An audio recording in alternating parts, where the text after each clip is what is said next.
podcast. My name is Jonathan Hughes. And I'm Julie Shields-Rutyna. And we have a great show for you today. This month marks the 5th year anniversary of the creation of the Attainable Savings Plan. And so we have not one, but two guests on the show to talk about that. Later on in the show, you'll hear my interview with Chris Peterson. He's the founder and director of Penny Forward, which he describes as a community of blind people working together to build brighter futures. We'll talk to him about Penny Forward's financial education services for their members, his own personal story, and his advocacy for ABLE plans, among other things. So you'll definitely want to stick around for that. And of course, we have Mary Rubenis, the outreach manager for MEFA's Attainable program, back once again to talk about how the program was born and how it has changed and grown throughout its first 5 years. So Mary, welcome back to the show.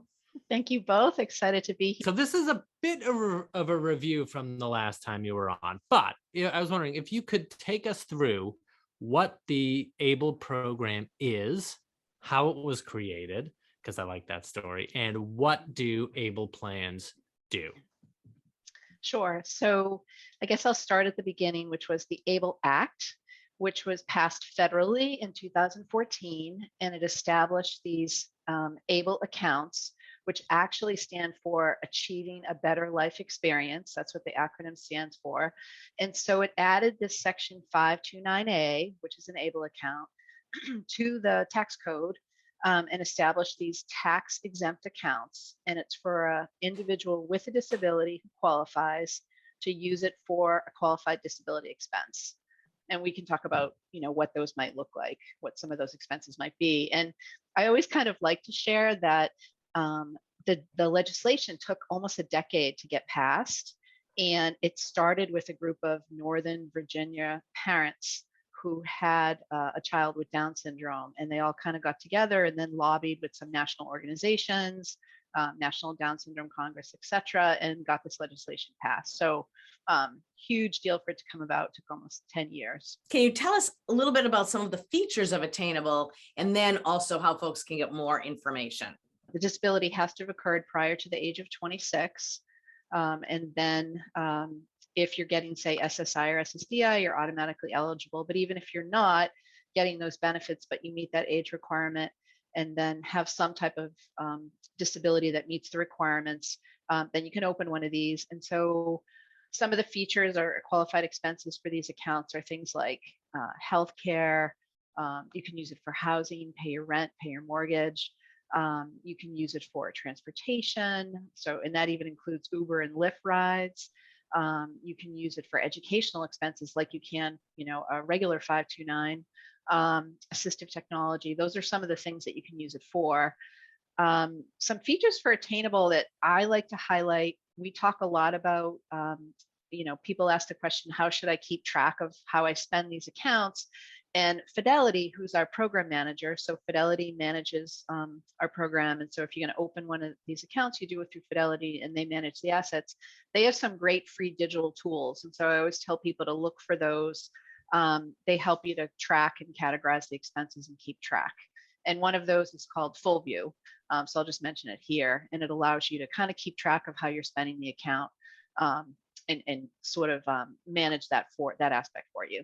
That's great. Now, since you mentioned Fidelity, I was wondering if you could tell me, and you mentioned you did a great job talking about the eligible expenses and the tools that people can use, but how do people actually use the money that they've saved? How it works for our program is the money is in the ABLE account or Attainable.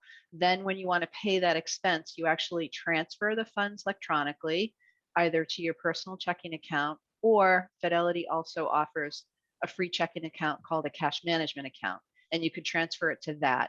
So you transfer the funds electronically to whatever account you choose, and then you pay your expenses that way. So Mary, I'm thinking how this is the first and only program that MEFA administers that is not solely for education. So because this is a new area of focus for MEFA, I know we had a lot to learn and new connections to make in the disability community. And you have been involved in this ever since you started at MEFA. So how did you come to know people for whom this program was meant to help? And what did you learn in that process? Gosh, that's a big question, right? Yeah, so I think from the beginning, part of our mission at MEFA was always to, build relationships with the disability community. And so we got together and had a roundtable and brought some of those organizations to MEFA to talk about, how can we best, share this information with, individuals who have a disability. And so we've worked kind of slowly and methodically, I guess, to build those relationships and do events with them, people like Mass Down Syndrome Congress, the ARC. We've done a lot of work with them, the Federation of Children with Special Needs. So we definitely have thought about and always felt the importance of building relationships so that we understood what the disability community needed and how could we best, I guess, work with those organizations to spread awareness about ABLE accounts. A big one, honestly, has been the MOD, or the Mass Office on Disability. Most recently, we've worked closely with them to work on our accessibility as an organization in terms of MEFA.org and all the content we put on MEFA.org, but also our presentations, right? Our presentations where we're sharing PowerPoints. We wanted to make sure that all that information was accessible to a screen reader if somebody used a screen reader. So we worked really closely with an individual there to help us to kind of manage all that and check off all the boxes, so to speak, in terms of how our site, would work with our screen reader, color contrast and font, that type of thing. But just to examine all of that. So that was really a big one for us working with MOD. They've always been really just an amazing partner and really helpful to us to work on that. So that's one, I guess, I would speak to. But certainly all those other orgs I mentioned, the ARC, and there's so many really to mention, but MOD is the one that comes to mind most recently around accessibility. We really wanted to, tick away at that. And can you talk a little bit about trust and why trust is important in these discussions you've had with organizations or families? Yeah, I think the big challenge for ABLE is awareness and getting people to understand that these accounts exist, but it is also trust, because they've been told for many years if they do get benefits that they can't save, and they can't save over there's a $2,000 asset cap that currently exists, if you get these federal benefits. So kind of building that trust with these organizations and the populations that they serve is really important, so that we can share the information and inform them that, no, there is something that exists now that's going to help you to save, and this is the tool that can do that. So that's always been, really important to us, to build relationships and build that trust with the organizations, but also with the people that they serve. Since that is an issue, people have been told for so many years they can't save, and now there's a program out there that allows them to save. Can you talk a little bit more about those limits and what people are used to saving and what they can save in their ABLE plans now that doesn't affect their benefits? Yeah, so currently, if you do get those federal benefits like SSI or Medicaid, there exists an asset cap where you can't save over $2,000, or else it will reduce those benefits and impact them. So if you have an ABLE account or a special needs trust, it allows you to save over that $2,000 asset cap and not impact those benefits up to a certain point. With SSI, you can save up to $100,000, for instance, and not have it impact your SSI benefits. I guess I'll just touch on annual contribution amounts now for ABLE have gone up a little bit. And so you can actually contribute up to $16,000 in a year into your ABLE account now. And then if the account owner is working, you can actually contribute above that amount. If the account owner or beneficiary is working, there's an added amount that they can contribute into their ABLE account from their work income. That is a change that has occurred throughout the years since ABLE was sort of signed into existence, that the limits have gone up, with the understanding that MEFA is not advocating for any changes. If there are to be further changes in the future to the ABLE programs, what have been some of the most discussed possibilities?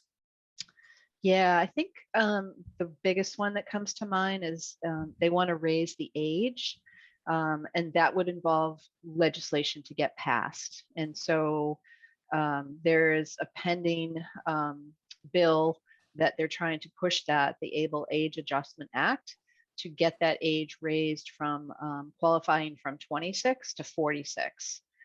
So that's something that's on the horizon that may happen at some point in the future, but that ABLE Age Adjustment Act is something that people are definitely hoping will happen, because it would allow, more individuals who currently don't qualify to qualify for an ABLE account.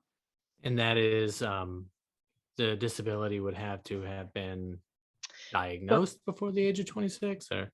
Yeah, I actually use the word onset. Onset, okay. Yeah, because sometimes with like even mental health disabilities, you may have not got diagnosed until later in life, but as long as you can prove that the onset of the disability occurred prior to, say, the age of 26, which is the current, then you're eligible. So yeah, they're looking to raise it in terms of ABLE age adjustment, to raise it to 46. So yeah, I use that word onset. As long as you can, prove that the onset of the disability occurred, then you're eligible. This is such great information. And so thank you, Mary, and happy birthday, Attainable. Happy birthday, Attainable. Thank you both. Thanks for having me. Yeah. Do you want to stick around and answer a MEFA mailbag question? I'll tee up an Attainable one for you. Sure. Okay, so now we're going to head to the MEFA mailbag, and these are questions that have come into us from customers over the past few weeks and answered by our college guidance experts. Now, remember, if you have any questions, you can please reach out to us at collegeplanning@mefa.org, or you can call us at 1-800-449-MEFA. Or you can reach us on social media, on Facebook at MEFA MA, at Twitter at MEFA Tweets, and on Instagram at MEFA_MA. So I'll just throw out a question that we get often from folks who have questions about Attainable. And that is, can you roll over 529 funds to an ABLE account? Yes, you can. And that's called the ABLE Financial Planning Act. And it allows you to roll over unused money or maybe overfunded 529s. Sometimes I've heard financial planners talk about that, where a family or a grandparent might have funded a 529 and then realize a child or an individual isn't going to go to college. Well, now they can roll over up to 16K in a 12-month period, roll over funds from that 529 into that individual's ABLE account with no tax or penalty. All right. Well, again, thank you, Mary. Remember, if you have any questions, you can call us up at 1-800-449-MEFA, or you can email us at collegeplanning@mefa.org. We have a bench of college guidance experts waiting to answer your call. Now, let's go to my interview with Penny Forward's Chris Peterson.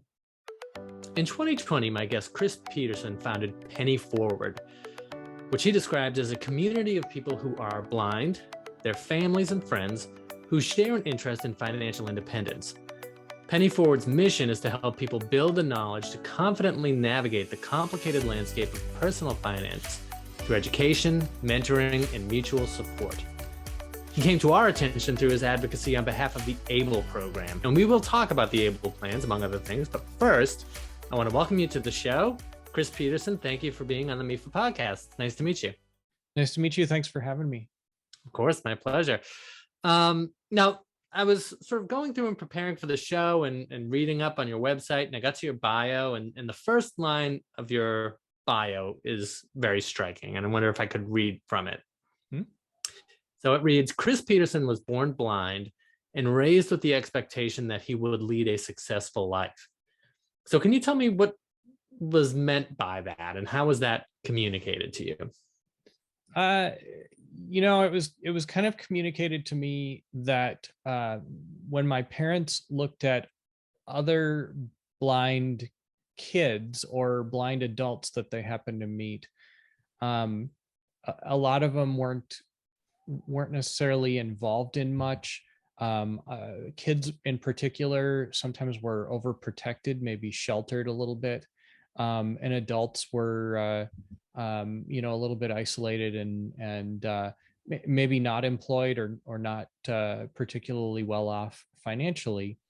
And their expectation was always that I was going to live at least the kind of life that they were living, which is a pretty standard middle class life, and that I should expect that I would probably go to college and start a career and raise a family and do all of the kind of normal things that make up the American dream. Was college a part of that? Was that something that was understood, that you would go to college? It was understood, but my parents didn't save for me at the time. And I think this might still be true, but it's not necessarily available to everybody. The state of Minnesota university system offered free tuition to blind students, and Minnesota State Services for the Blind would cover, basically your full ride if you went to a state school or a school that was similar in cost to the University of Minnesota. So that's what I ended up doing is going to a small state school and getting my college funded through the blind rehabilitation system. Where did the interest in computer science come from? I was always interested in computer science, particularly computer programming. Growing up, I liked to build things. I was kind of into woodworking when I was younger, and I never felt like I was particularly good at that. I wasn't sure how to make every part of woodworking accessible, but I learned that it was really easy to build really neat stuff by writing a computer program. So I taught myself programming pretty much starting from age 6. Growing up, I fooled around with that kind of thing all through junior high and high school. And it seemed natural when I did decide to go to college to get a computer science degree because I loved programming so much. What college did you attend? I attended a small state school called Southwest Minnesota State University, and the school is interesting in that it was built with accessibility, particularly physical accessibility for like people who use wheelchairs in mind in the late 60s. And it's a little town called Marshall, Minnesota. And I had a really, really wonderful experience there. It's still something I look back on quite fondly. The college itself was physically very accessible, and the faculty was happy to have me there, which isn't always the case, and was very encouraging of me, and really worked hard to make sure that I succeeded, which also isn't always the case. So my experience was really, really good. I would say, from talking to other blind people, though, that is more rare than it is common. It's there's a lot of barriers to success in college that take many forms. What are some of the things that you hear? Well, I mentioned that the faculty was pleased to have me there and was encouraging of my success. One of the first things that I hear from people is that they have trouble with their professors not wanting to teach a blind student. It feels like extra work to them, and they don't know how a blind student is going to do the work, and they aren't interested in changing the way that they work to accommodate a blind student. And so it's hard to be successful in an environment like that, and it's also very, very hard on your mental health if you kind of know that you're struggling to learn something new and also struggling just to be accepted where you are. I graduated in 3 years, but what I sacrificed by doing that was looking for and getting involved in internships and work opportunities during college. So when I got out of college, my my job search was a little bit hard. And I can blame some of that maybe on disability discrimination, and just some of that on my own lack of planning, because I hadn't done any internships or made any connections while I was in school. So it took me around 9 months after I graduated to find a job. It didn't help that the girl that I followed to college ended up taking a job in another kind of small town called Rochester, Minnesota, and I followed her there. And there are really two large employers in Rochester. One of them is a medical, the Mayo Clinic, famous medical institution, and the other one was IBM. So, I pretty much banged on IBM's door for 9 months until they let me in. So you have been working at IBM ever since? I worked at IBM up through 2014. Mm-hmm. The part of IBM that I worked for at the time was sold to a company called Lenovo. Oh, sure. And I worked for Lenovo for another 5 years after that. And in 2019, I left Lenovo and got a job with a local company here, a financial services company called Thrivent Financial. I had been interested in personal finance a little bit over the last few years. I had been talking with my financial advisor. He had told me he thought I might make a good financial advisor. And so I had asked him to help me make some connections to see if I could make that a reality. And Thrivent Financial was where he worked, and I had actually started interviewing there for a financial advisor position. And then my wife came to me and told me that we were going to have another baby, which was a surprise. And it didn't seem like making a career change to become a financial advisor while trying to raise an infant was the best choice in the world. I was trying to figure out how to gracefully back out of the interviews, and a recruiter reached out to me through LinkedIn and said, our client, Thrivent Financial, is looking for a lead software developer in Minneapolis. Would you be interested? And I immediately responded that, as a matter of fact, I was already interviewing with Thrivent Financial, and I would be very interested. So I thought, I had thought maybe I'd work at Thrivent as a software developer for a few years and then try financial advising again. And I thought maybe I could build a market for myself for that by doing a blog or a podcast or something. And as I started to think about it more, and as I started to talk to people, I learned that there's kind of a mistrust of the financial services industry among a lot of low-income populations, and there's a large percentage of the blind community that is lower income.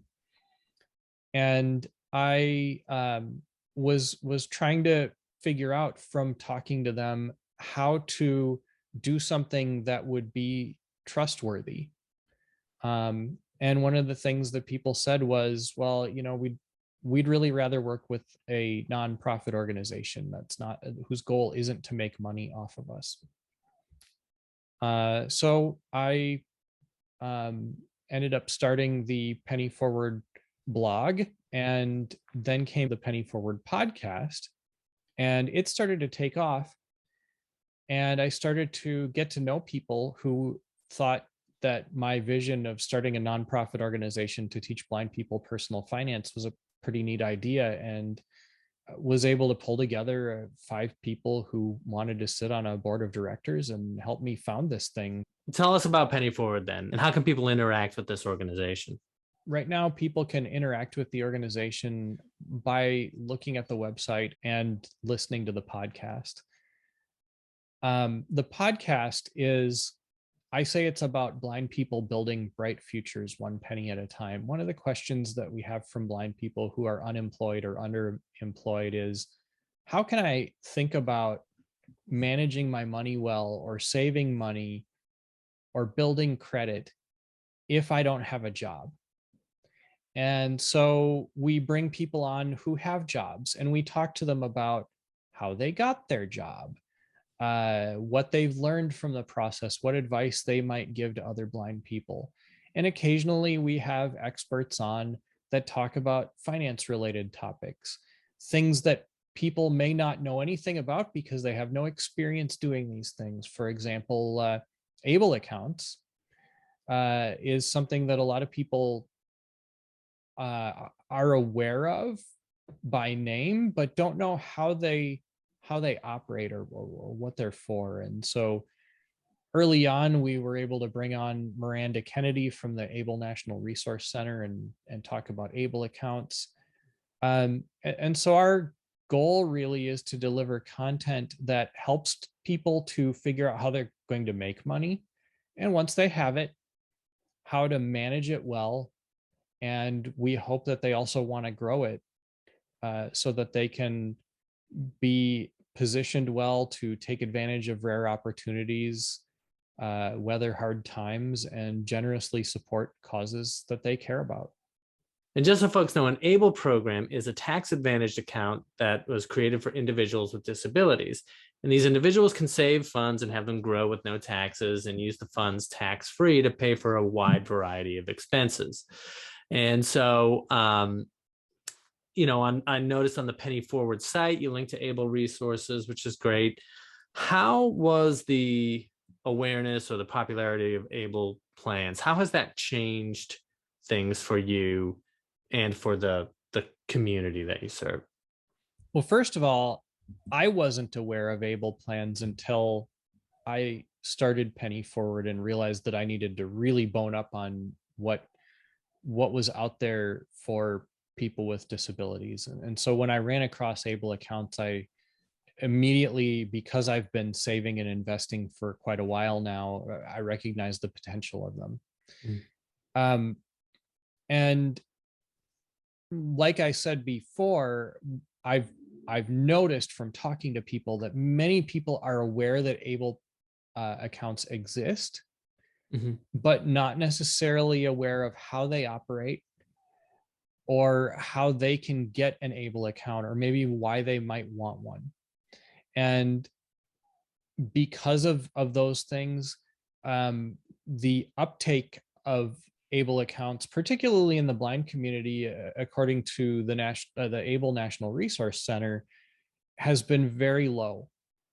And we don't know exactly why that is, but we think that one of the reasons may be that blind people are having trouble getting access to information that can teach them what an ABLE account is, how you would use it once you have it, and why it would be helpful for you. So that was one of the first things that I wrote about when I started Penny Forward. It was a 5-part series breaking down ABLE accounts into really simplistic terms and saying, here's what this is, here's how it might help you, and here's where you go to learn more. And that, in combination with the podcast episode on ABLE accounts, has really generated a lot of interest. There's maybe people that want ABLE accounts and still feel shut out of them, even though I think most states and the ABLE account managers themselves have done a really nice job of making the application simple and accessible online. But there are some people that online isn't working for just yet. And are there other barriers that folks have experienced? In order to be eligible to participate in an ABLE account, you need to have become disabled before age 26. So that is a barrier to people who have lost their vision a little bit later in life, which is fairly common. Another thing that people often cite as a reason that they don't want to participate in an ABLE account is the part of the law that says that the state may come back and basically take any assets that are in your ABLE account to cover the costs of any public benefits you received after you die. And people are concerned about that because they want to, if they're saving and investing, they want to be able to provide for their families. How would you encourage others to open Able accounts, and why? First of all, I would say that if you're tech savvy, the application process for an Able account is really simple and easy to navigate, and doesn't really cost you anything to go through. So from that perspective, there isn't a lot of risk in giving it a try.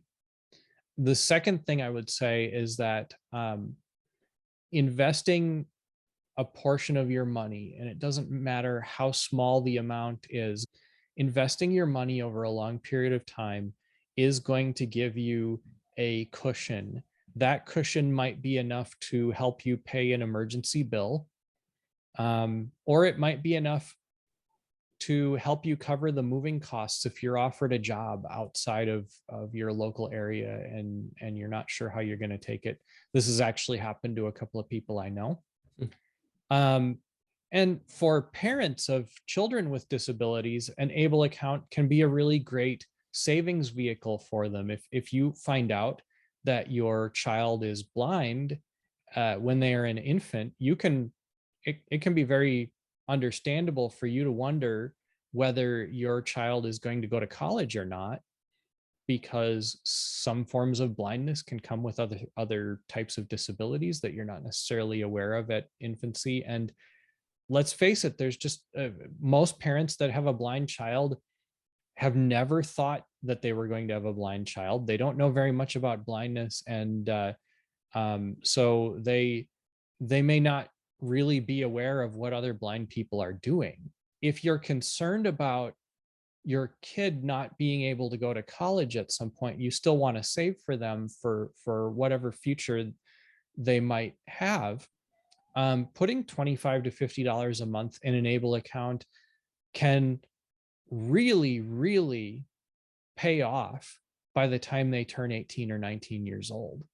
I've put together a chart on pennyforward.com that describes this. One of the other aspects before we go of the Able plan, which I think is really beneficial, and that is the asset limit on that, and how that affects means tested benefits. I wonder if you could talk about that a little bit, and if that played a role in your decision to open an Able plan.